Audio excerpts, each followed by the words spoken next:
नमस्कार भाइयों। देख सकते हैं घास कैसी चल रही है। और इससे पहले मैंने इसी जो हर्बिसाइड के ऊपर मैंने वीडियो बनाया था, तो उसी के ऊपर बहुत सारे कमेंट आए, तो उस कमेंट के ऊपर ही ये वीडियो है। तो बहुत सारे भाइयों ने मुझे कमेंट के ज़रिए पूछा है कि आप कैसे कैसे कौन से हर्बिसाइड का यूज़ किया, वो तो बताते, लेकिन कैसे उसका स्प्रे किए कि जिससे कि ये ऐसा रिज़ल्ट आए, तो इस विषय पर आप कुछ नहीं बताते, ऐसे मेरे कुछ भाइयों का कहना है। तो आज मैं हर्बिसाइड का ही स्प्रे कर रहा हूँ खरपतवार के ऊपर। तो आज आपको पूरी जानकारी दी जाएगी। तो देख सकते हैं, तो ये अभी मैं भी बेड के ऊपर स्प्रे कर रहा हूँ, बेड के अंदर।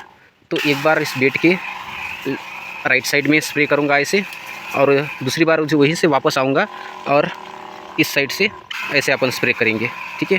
तो दो जो क्रॉस लाइन जो होती है बेड की, जो दो क्या बोलते हैं, दो बाजू, तो दोनों साइड में अपन स्प्रे कर लेंगे। उसके बाद अपन जो घास, इस जगह पर अब घास ज़्यादा है नहीं, पर अगर घास ज़्यादा होती है तो ऐसे ऊपर से फिर एक बार स्प्रे कर देता हूँ मैं, जिससे कि जो बड़ी घास होती है और बीच की जो घास होती है, अगर घास ज़्यादा होती है इस बेड में, तो क्या होता है कि उस सारे घास के ऊपर अपना खरपतवार नाशक जो होता है उसका स्प्रे नहीं हो पाता है।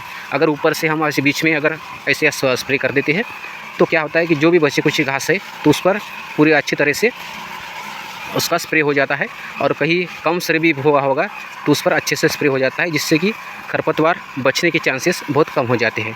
तो ये टेक्निक यूज़ कर रहा हूँ पिछले दूसरे दो स्प्रे से मैं अपने खरपतवार नाशक पर स्प्रे करने का।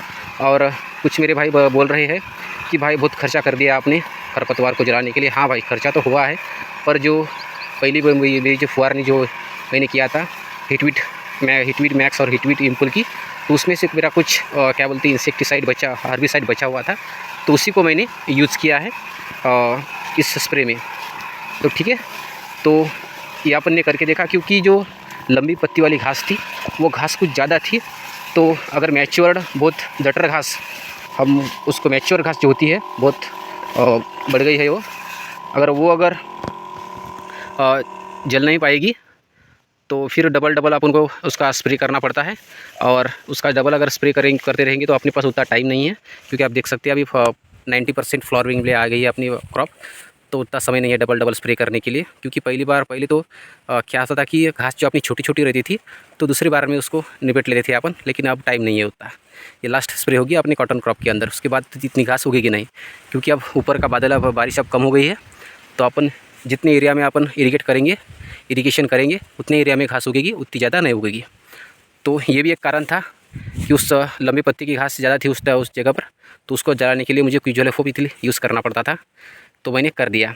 तो रही बात अब पैराकॉट की, तो पैराकॉट तुरंत आपको रिजल्ट दिखाता है दूसरे दिन ही, इसलिए पैराकॉट का रिजल्ट दिया, उसकी कोई बचता नहीं है। और सुपर तो यूज़ करना ही था अपन को, और उसमें जो सुमीमैक्स यूज़ किया, तो सुमीमैक्स का मुझे ये बेनिफिट लगा कि जो ये घास देख सकते हैं आप, केना घास कितनी ये बहुत मैच्योर हो गई है, और देख सकते हैं कौन सी कंडीशन में है ये।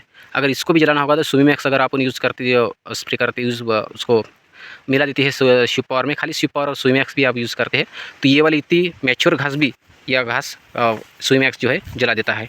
और उसका और एक बेनिफिट है कि घास नहीं निकलती, लेकिन उससे अपन को कोई मतलब नहीं, जो घास अपनी अभी बनी हुई है उसे जला दी, वही बहुत है। तो इसलिए मैंने उसमें क्विजोलेफोप और सुमीमैक्स का यूज़ किया। और मेरे एक भाई ने मुझे सजेस्ट भी किया है, अगर ये वाला था हर्बिसाइड आप यूज़ करते तो कम खर्चे में जल जाता है, लेकिन वो उन्होंने जो बताया है वो मुझे पता नहीं, अभी उसका गूगल पर उसका रिसर्च करना पड़ेगा कि भाई ने बताया वो दवाई है कौन सी। तो नाम से तो अपन सब हर्बिसाइड को नहीं, हर्बिसाइड हो या कौन सी भी दवाई हो उससे अपन नहीं पहचान सकती, क्योंकि बहुत सारी कंपनियां हैं, उनके अलग एक ही प्रोडक्ट के अलग अलग नाम है, तो अपन को पता नहीं, उसका गूगल पर उसका सर्च करना पड़ेगा, उसके बाद अपन को पता चला कि भाई ने क्या बताया। और जो बताते हैं तो कुछ मैं अपना था भी उस हर्बिसाइड का यूज़ किया मैंने। और रही बात, इतना घास अगर हो जाए अपने फसल के अंदर, तो क्या होता है भाइयों कि एक तरह से आदमी अंदर से थोड़ा सा कमज़ोर पड़ता है, सोचता है कि यार इतना घास हो गया अब कैसे जलेगा, तो इसलिए खर्चे का नहीं देखता आदमी। पर इतना एक है कि मेरे बहुत से भाइयों ने मुझे बताया है कि राउंड अप का भी अगर यूज़ करते तो इसका कंट्रोल हो जाता। हाँ भाई, हो जाता, कोई बात नहीं। अकेला राउंड अप भी मैं अगर 100 ml अगर यूज़ करता तो सारा का सारा घास जल जाता, कोई भी नहीं बचता। लेकिन उससे अपनी फसल को नुकसान भी होने के चांसेस ज़्यादा है भाइयों, क्योंकि अभी अपनी फसल जो है फ्लावरिंग स्टेज में है, 90% फ्लावरिंग में आ गई है। तो ऐसे कंडीशन में मैं वो लॉस झेलने को तैयार नहीं था, इसलिए मैंने राउंड अप का यूज़ ना किया। और अपनी जो कॉन्टैक्ट हर्बिसाइड है और सिस्टेमिक हर्बिसाइड है उनका यूज़ किया। कॉन्टैक्ट हर्बिसाइड में शिव पावर जो ग्लूफोसिनेट अमोनियम है और पैराक्वाट डाइक्लोराइड, उसके साथ मैंने पिछली वीडियो में मैंने डाल दिया था सुमीमैक्स। उसका रिजल्ट अच्छा लगा मुझे, और उसके साइड इफेक्ट भी आपने फसल के ऊपर ना दिखे, क्योंकि उस समय क्या बोलते हैं मॉइस्चर भी ज़्यादा थे और बारिश भी हो रही थी। तो उस समय मैंने प्रैक्टिकल के तौर पर यूज़ करके देखा, तो मुझे उम्मीद से ज़्यादा रिजल्ट मिला, इसलिए मैंने उस पर सुमीमैक्स भी यूज़ किया 10 ml। 10 ml का मुझे सिर्फ 90 रुपये का खर्चा आया। तो सुमीमैक्स का कोई बात नहीं उसी।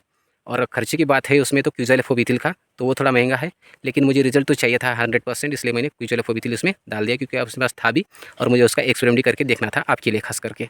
और कुछ भाई बोल रहे थे प्याज का, तो प्याज का मैंने यूज़ नहीं किया। तो पिछली बार बोतल लाया था मैं, उसका यूज़ किया, लेकिन उसका मुझे कुछ ऐसा नहीं लगा। लेकिन हाँ, इतना एक है उसमें कि उसमें उस जगह पर मैंने जो यूज़ किया था पिछले साल, तो उस जगह पर नेक्स्ट टाइम जो है घास कम निकली थी, तो ये एक बेनिफिट लगा मुझे। लेकिन वो एक सिलेक्टिव सिस्टेमिक हर्बिसाइड है, तो इसका यूज़ मैंने नहीं किया, लेकिन आने वाले समय में देखेंगे कि क्या होता है। इस साल तो अब नहीं होगा, अब अगले साल ही देखेंगे प्याज की जो हर्बिसाइड है उसका। तो यही था भाई आज की वीडियो में, मिलते हैं नेक्स्ट वीडियो में। और इसके अलावा कुछ आपकी कुछ कमेंट हो तो कीजिएगा, आपके कमेंट पढ़कर बहुत अच्छा लगता है, मेरे भी नॉलेज में इम्प्रूवमेंट होती है। और आप जो कमेंट करते हो तो आपकी सोच और मैं जो सोचता हूँ इसमें कुछ मुझे कमी भी है, खुद को भी इम्प्रूव करने को मौका मिलता है। तो आप कमेंट करते जाइए, मिलते हैं नेक्स्ट वीडियो में। जय हिंद।